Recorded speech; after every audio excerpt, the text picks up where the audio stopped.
I love Shakespeare. He's my favorite writer. Now that sounds pretentious, picking a playwright from the Elizabethan era as my favorite writer. But really, it shouldn't be controversial at all. It's the equivalent of saying the Beatles are your favorite band, Star Wars is your favorite movie, and pizza is your favorite food. It's a very middle-of-the-road statement. For Shakespeare wasn't this hoity-toity critical darling during his time that only snobbish elites enjoyed. In fact, his contemporaries Christopher Marlowe and Ben Jonson were probably more acclaimed. His plays were filled with enough puns, sexual innuendo, and scatological humor that could captivate audiences of even the lowest class, regardless of their education. And not to say he was only liked because of his bawdy toilet humor. His universal themes of love, betrayal, power, nature, friendship, morality are a big reason why he's endured all these centuries later. Consider Shakespeare to be like Steven Spielberg, hitting that sweet spot of critical praise and mass appeal. So yeah, Shakespeare, officially not pretentious.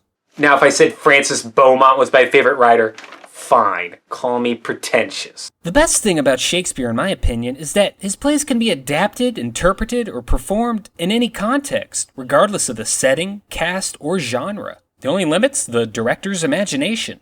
Romeo and Juliet as a musical about dancing New York street gangs? Sounds good. Macbeth as a no-drama set in feudal Japan? With samurai? Count me in! The Tempest is a science fiction film in outer space with a talking robot? Well, hell yeah! Tragedies like Hamlet, Othello, and King Lear, histories like Richard III and Henry IV, and comedies like A Midsummer Night's Dream and As You Like It are all rightfully canonized works in Shakespeare's oeuvre. But the ones I enjoy the most are the less heralded problem plays that can get pretty goofy. Pericles, which has enough incest for the whole family to enjoy. Henry VI, where the villain is Joan of Arc, of all people. Yeah, fuck that bitch. And Troilus and Cressida, which is basically Romeo and Juliet if Juliet cheated on Romeo, he found out, and he became a bitter MGTOW. Women in our culture have become the most decadent sluts since the fall of Rome, going out for gangbangs every weekend and despising the men that would actually treat them with love, dignity, and respect. These plays of his are not as iconic amongst the public's consciousness, and unfortunately have been underrated and overlooked. But there is one play that is just bad. Any guesses? Why, there they are! Both! Baking that pie whereon their mother daintily hath fed, eating the flesh that she herself hath bred. 'Tis true, witness my knife-sharp bite! No, screw you. Titus Andronicus is awesome. I'll defend that glorious mess to the death. That's just good, violent, over-the-top fun. There's nothing wrong with that. No, the worst Shakespeare play is The Two Gentlemen of Verona. Now, admittedly, it's one of Shakespeare's more obscure plays. It wasn't performed at all during his lifetime, and rarely in the 400 years since, and for good reason. On the surface, it's like a lot of Shakespeare's comedies. You got the usual tropes, convoluted plot, romantic couple, ends in a marriage, funny side characters. But then in the final act, it takes such an unforgivable turn at the end, where any goodwill that was built during this play just goes right out the window. It's bad. The play begins with Valentine leaving Verona for Milan to be a guest at the Duke's palace. He urges his best friend Proteus to join him, but Proteus decides to stay in Verona, for he is too much in love with Julia. Eventually, Proteus does go to Milan, after his father basically said, "Hey, quit lounging around here like a bum on my dime."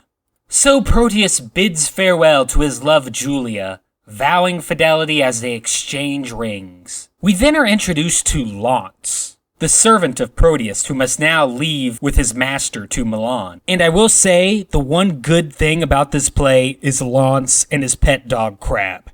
They're the best, and the lone bright spot in the entire play. He has a great monologue about how his family is upset that he's leaving, yet his dog sheds no tears and seems to not care at all.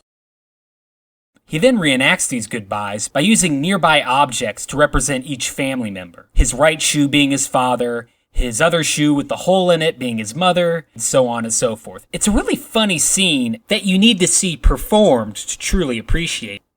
But, don't, because the play stinks. So anyway, Proteus reunites with Valentine. Valentine confesses he's in love with Sylvia, the daughter of the Duke of Milan. Proteus agrees to help Valentine and Sylvia elope, but problem is, now Proteus is in love with Sylvia. Proteus then schemes to have Valentine banished by the Duke, so he can have Sylvia to himself. Keep in mind, Proteus hasn't even met Sylvia yet. He doesn't know what she looks like or who she is as a person. He's only going by the descriptions of her that Valentine gave him. I mean, say what you want about Romeo and Juliet and their whirlwind romance, but at least they interacted with each other a bit before devoting their love to each other. Here, Proteus just decides, yeah, that girl sounds pretty cool. She will be mine. I will now proceed to abandon the girl I made vows to and screw over my best friend. Proteus tells the Duke about Valentine's planned elopement with Sylvia, and eventually Valentine is banished from the city, forcing him to take refuge in the forest inhabited by outlaws. Meanwhile, Julia, missing her love Proteus, shows up to Milan, disguised as a boy named Sebastian. A typical Shakespeare is pro-trans agenda. That alternative lifestyle might fly in Stratford-upon-Avon, but not here. Also, this really has nothing to do with anything, but Sebastian. Iago. Timon. Ooh, someone at Disney was a fan of Shakespeare. In Milan, Julia notices the many different people trying to woo Sylvia, one of whom is Proteus, who Sylvia rejects. Proteus insists that his former love, Julia, is dead. Getting fed up with him, Sylvia promises to give Proteus a portrait of her if he will just leave her alone. Proteus then instructs Sebastian, aka Julia, to deliver a ring to Sylvia and retrieve the portrait. Julia is horrified because, of course, this is the same ring she gave to Proteus back in Verona. This dude, man, I don't know.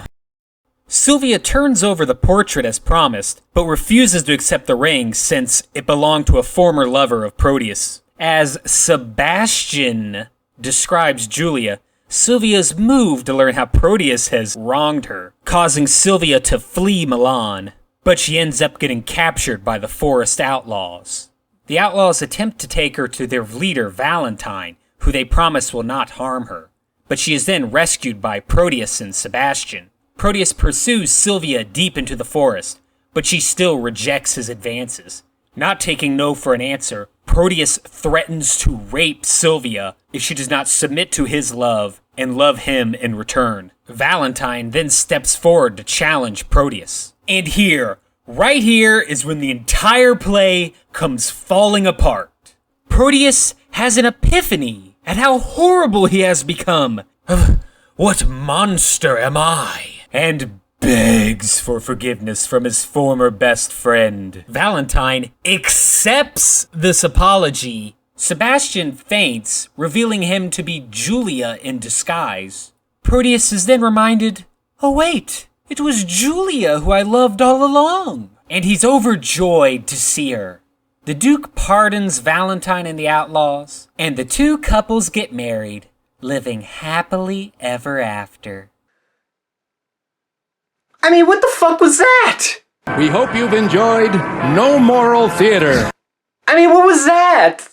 What was that? That's how it ends? Seriously? I mean, imagine a Hollywood movie ending this way. I've killed a hell of a lot of people to get to this point. But I have only one more. And when I arrive at my destination, I am gonna kill Bill. Jeez, I'm sorry, kiddo. My bad. Oh, Bill, I love you. Let's get married.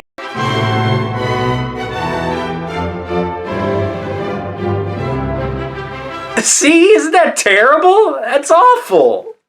I just can't get over that. I first read this years ago, and I was floored by the way it ended. So I reread it thinking that, maybe I missed some subtle nuances in the play. No, it's even worse the second time. It's insulting how the characters do complete 180s in a matter of seconds because of a very flimsy deus ex machina. Proteus goes from Machiavellian deviant to reformed and apologetic, all because Valentine challenged him and he suddenly gains self-awareness? What? Professional wrestling has more believable face turns than this. And speaking of Valentine, his reaction is even more egregious. After all the stuff Proteus did to him and Sylvia, any response that's less than the bare minimum, I don't want to see you ever again, would be unacceptable. There's no reason for Valentine to react the way he does. His automatic and oblivious acceptance of this backstabbing rapist is just plain offensive to anyone with empathy or good taste. Oh, and that's not the end of it. After Valentine forgives Proteus, he says the line, "All that was mine and Sylvia, I give thee." You can interpret this line in two ways. Either Valentine literally offers Sylvia to Proteus minutes after he just tried to rape her, or he's being figurative, offering the love he has for Sylvia to Proteus, meaning he'll love him as much as he loves her, despite him trying to rape her. It doesn't matter which interpretation you go with. Take your pick, but either one is appalling. Ugh. It's so bad, you almost want Proteus to yet again betray Valentine right then and there. Because Valentine somehow managed to, in less than a minute, lose all audience sympathy and become more hateable than the play's villain. And poor Sylvia. Shakespeare really drops the ball in this one. It's worth noting she has no lines after Valentine confronts Proteus, effectively taking away any agency her character has. I guess we are to assume she's cool with her lover forgiving her would-be rapist? I don't know. Boy, when they meet up, that's gonna be some real awkward tension. Ugh, and Julia. She seems to have no problem forgiving the guy who was more than willing to ditch her for someone else and ignore the predatory behavior he displayed. Oof. The Joker and Harley Quinn had a healthier relationship. Maybe I'm being too harsh on Shakespeare. After all, it is an early work of his that ultimately fails by simply sticking too close to the comedy conventions of the time.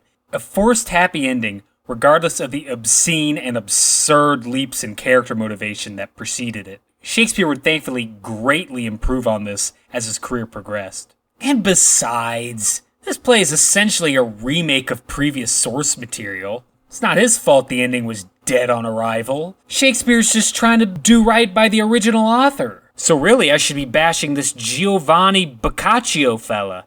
This Ginzo is ruining the bard's good name.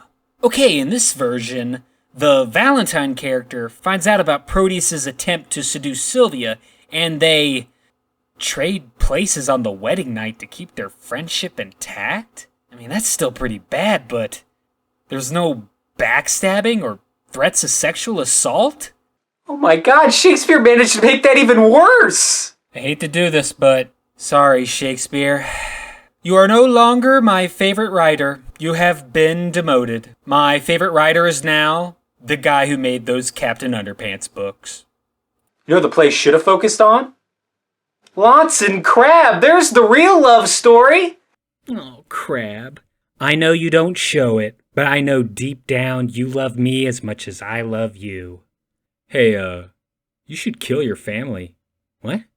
I mean, woof woof. Just the two of us. We can make it if we try.